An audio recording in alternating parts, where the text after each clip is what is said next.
Hello everybody, what's the gear to you, and welcome back to Let's Play New Super Mario Bros. U Deluxe. In the previous episode, we start off Sparkling Waters, and today we're going to finish off with Skyward Stalk. Thanks to Xenoblade Chronicles 2, I can't think the word Skyward without hearing a Skyward Splash. It'd be a spoiler to go into more details than that, so I'm not going to. Play Xenoblade Chronicles 2, it's awesome. So in today's video we're playing through Skyward Stalk. If you don't know how to activate the secret exit to go into this level, look at the previous episode. Or I can have a clip on screen right here showing the secret exit. Yay, isn't editing fascinating?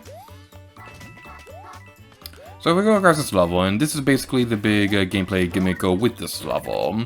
You'll be going across a beanstalk, and there's going to be some leaves. They'll be acting as platforms. This reminds me of a level in Kirby's Epic Yarn. Anything that reminds me of Kirby's Epic Yarn is automatically a good thing because that's the best Kirby game ever. I always go back and forth whether or not I like Epic Yarn more or Kirby 64.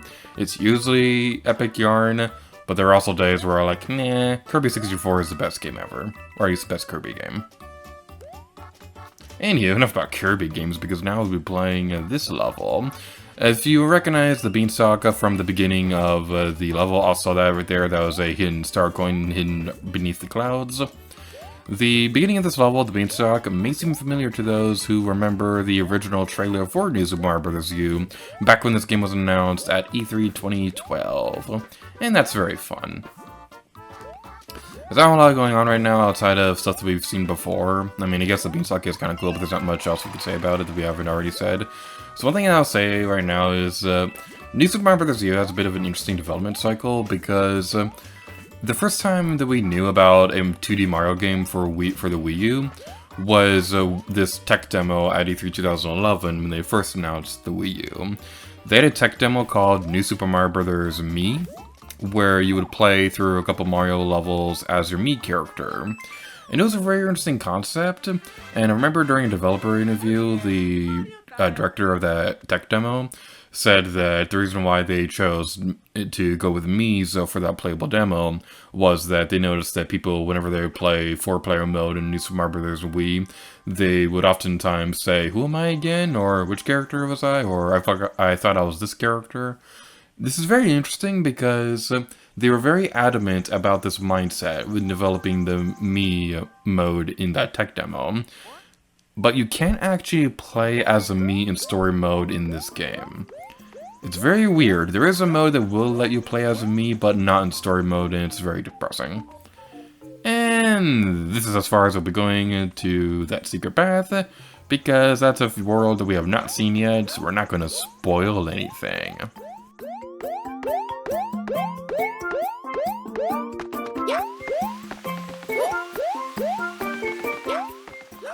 Seeing that beanstalk is making me think of Kirby Triple Deluxe, and again, anything that reminds me of that game is automatically a good thing because I love Kirby Triple Deluxe. Talk about a lot about Kirby in this game. Anywho, let's go inside there. I meant to switch characters. It's a Luigi's turn, and welcome to Above the Cheep something. I didn't get a chance to finish reading the level name. And this level is a pretty interesting one. It's not my favorite, it's not my least favorite, but it's somehow high on both lists. So this is a level that has a pretty interesting gameplay mechanic where you'll have the Cheeps falling from the sky, which could be a little bit tricky to deal with because they can be a little bit hard to see coming, and it's going to be a little bit tricky. And that is also a reason why this is one of my least favorite levels in the game, because this level just seems like it's one of those things where it's either the easiest thing in the world, or it will give you a nightmare forever. It kind of seems like it's leaning more into the direction of the latter, because we lost our Yoshi, and that's very depressing. Hopefully we'll be able to find another one sometime soon, because I do believe we will need Yoshi for one of the star coins in this level, or star medals, or star allies, or Star Wars, or Star Trek, or whatever terminology you want to use. Aha! We defeated a Cheep right there. That was fancy. You can defeat a Cheep by jumping on them. This is the only time in the game where this is possible, because usually Cheeps are under the water, and it's not very nice that you can't defeat them while swimming.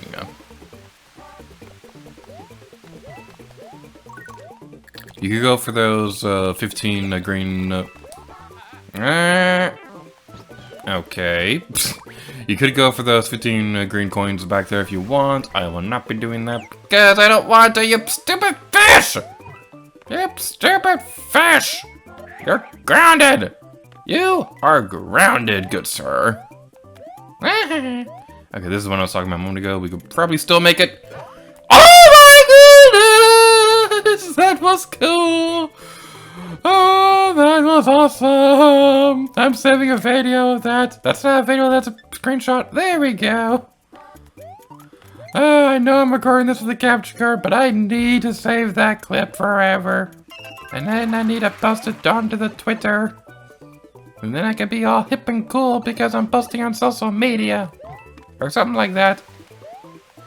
Boy, okay, this part is difficult. There's no more...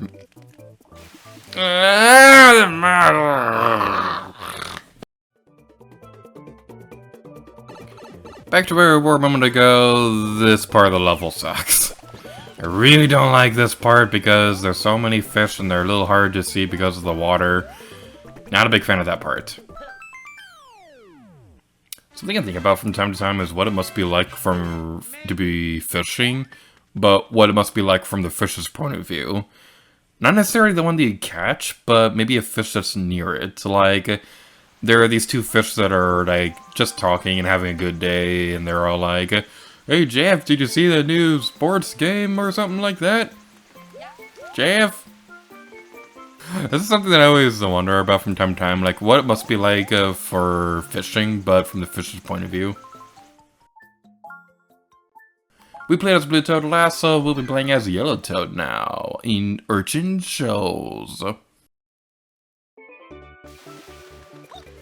Alright, so this level is interesting. There's going to be something that we'll be seeing in a moment, which is right here. That's not the one I was thinking of, but I'll still take it because it's a fire flower and we get to bend things. I can be the pyromaniac I've always wanted to be. Even though we're also playing Breath of the Wild right now, and I can be more of a pyromaniac in that game. But anyway, enough about other Let's Plays, because we go over here, and it's a mini mushroom, and you may think, well, we have a mini mushroom, we can't pick up the baby Yoshi. Nope, we can, and it's awesome. And a baby Yoshi just so happens to be tiny enough to go on the walls and things like that. Unfortunately, you cannot run up walls while you're carrying a baby Yoshi. But honestly, this has got to be like one of the most overpowered things ever, because we can just eat stuff with the baby Yoshi, but we can also run up walls and things like that with the mini mushroom form. Don't worry about leaving the baby Yoshi behind, because baby Yoshi is smart enough to follow us through the pipes. Not entirely sure how you got into that one, considering the fact that you literally can't go inside that pipe, but that might be an ancient baby Yoshi secret that we are never meant to know.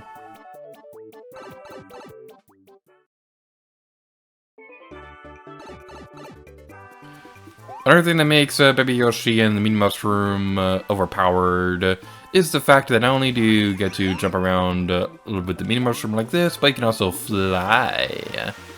Fly like an eagle into the future. I remember that being from a movie from when I was a kid, but I can't remember for the life of me what it is. Anyway, we go over this direction. And this part can be pretty difficult. So the thing you want to do is you want to ground pound with the mini mushroom.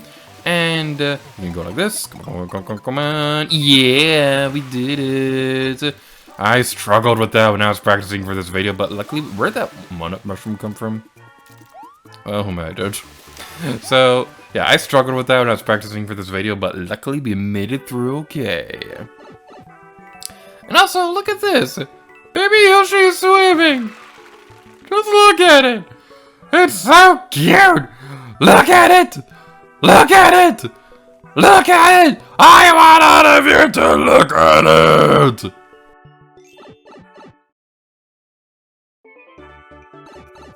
Now taking care of all that, we can go up here. And continue onwards. Come on, we can do this. I'm getting a little nervous. We won't be able to do this. And what am I worried about? Hey, there's a secret thing of coins up here. That is fancy. I like coins. Coins are shiny and sparkly. A long time ago, we had this one thing of candy where it was like it looked like a question block. And when you opened it, there was like 100 golden coin candies in there. The candy itself tasted okay. I'm more of a chocolate fan, but it was still really cool.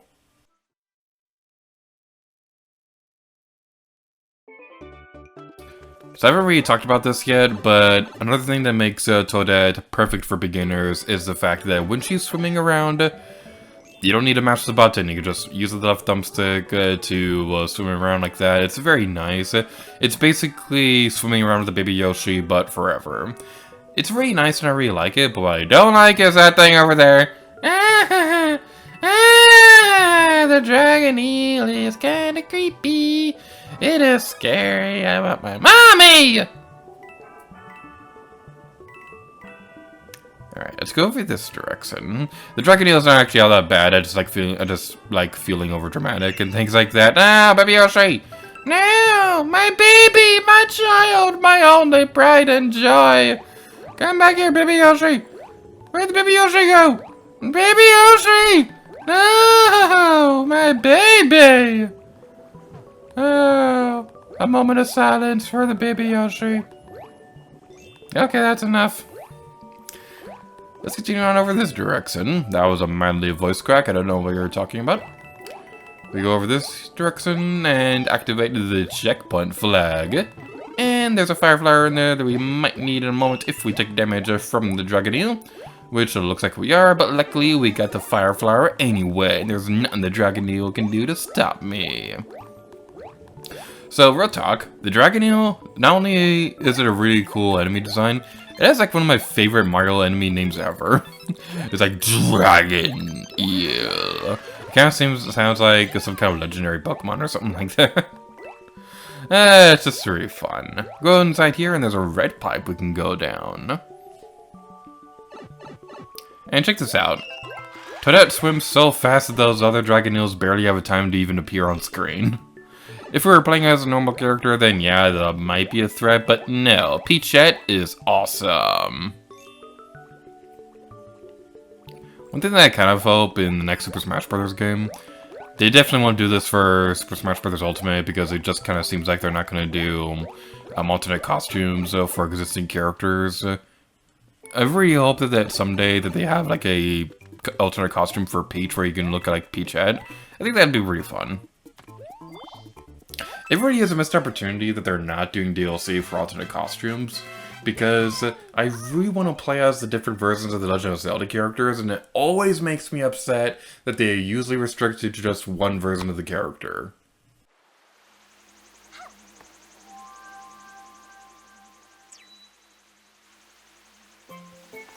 Now that we taking care of all that, let's switch characters one last time in this world, and play as Mario. It probably should be Nabbit's turn, but Nabbit is kind of broken in this game, and I want to find a challenge. So we'll continue onwards anyway. So as we go across this area, one thing I'd like to talk about real quick is the HC Rumble. We haven't really talked about this at all during this Let's Play, and I'm honestly really surprised we haven't yet. The HD Rumble, for those of you who don't know, is a special feature of the Switch Joy-Con that can make the rumble effects feel a little bit more realistic. So if you want an example of this, while you're swimming around, you can kind of feel the pressure of the water in the controller. It just feels really nice. It's a very nice subtle touch that I really do appreciate whenever it's used in games. Now, it's not used for every game out there. Like most third-party games out there don't really use it that much. Xenoblade Chronicles 2 and Breath of the Wild, unfortunately, don't really use it either. They still have Rumble, but it's not like the super amazing next-generation HD Rumble or anything like that. So this game uses it for a bit more subtle touches here and there, like the aforementioned feeling the pressure of the water when we're swimming around and things like that. I believe you can also feel things like stomping enemies or going down pipes and things like that. It's really hard to describe without you already knowing how it feels for yourself, but it's a very nice detail that I always really liked. Now, it obviously doesn't go quite as far as something like Super Mario Odyssey, where it feels like the whole game was built around that mechanic, but I still really like how they use it in this game. Alright, so this Nexus Star Coin is a bit easier to get if you're in your smaller form, but luckily we still got it okay. And we took damage immediately because I'm an idiot. Alright, so anyway, yeah, new enemy. We haven't actually talked about these enemies yet. These are, I believe they're called Torpedo Teds. You got Bullet Bills, and then you got Bonsai Bills, now we got Torpedo Teds. It's a pretty fun enemy name. Inside this area, all that hard work gets you coins.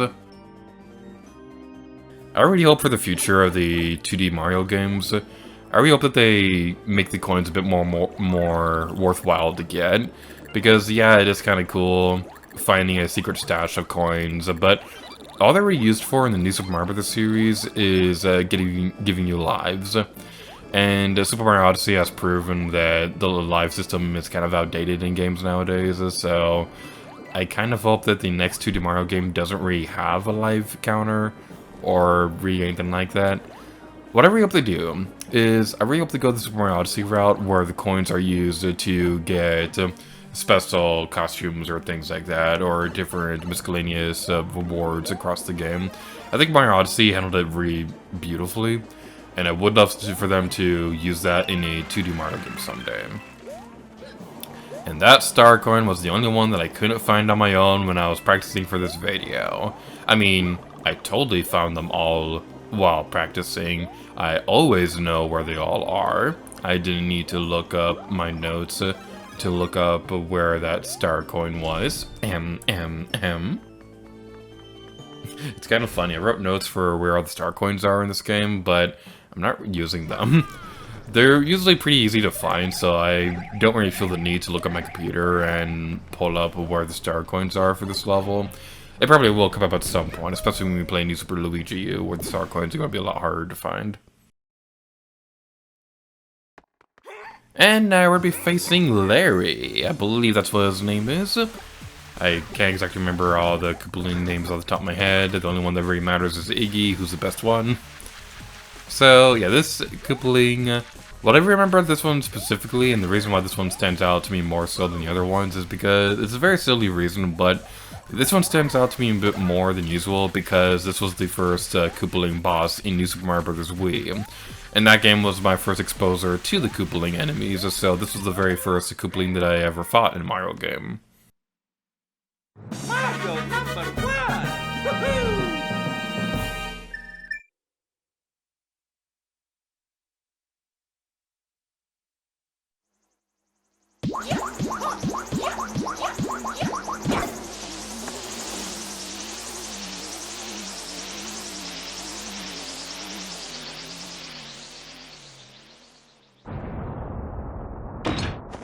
Yay!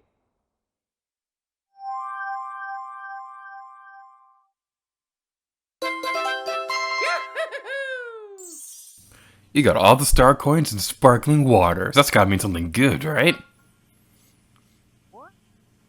And sir, why not? We'll save the game for once. And that's going to be it for this episode of New Super Mario Bros. U Deluxe. In the next episode, we'll be going over this direction and moving on to the next world at... Oh no. Oh no. Plot twist.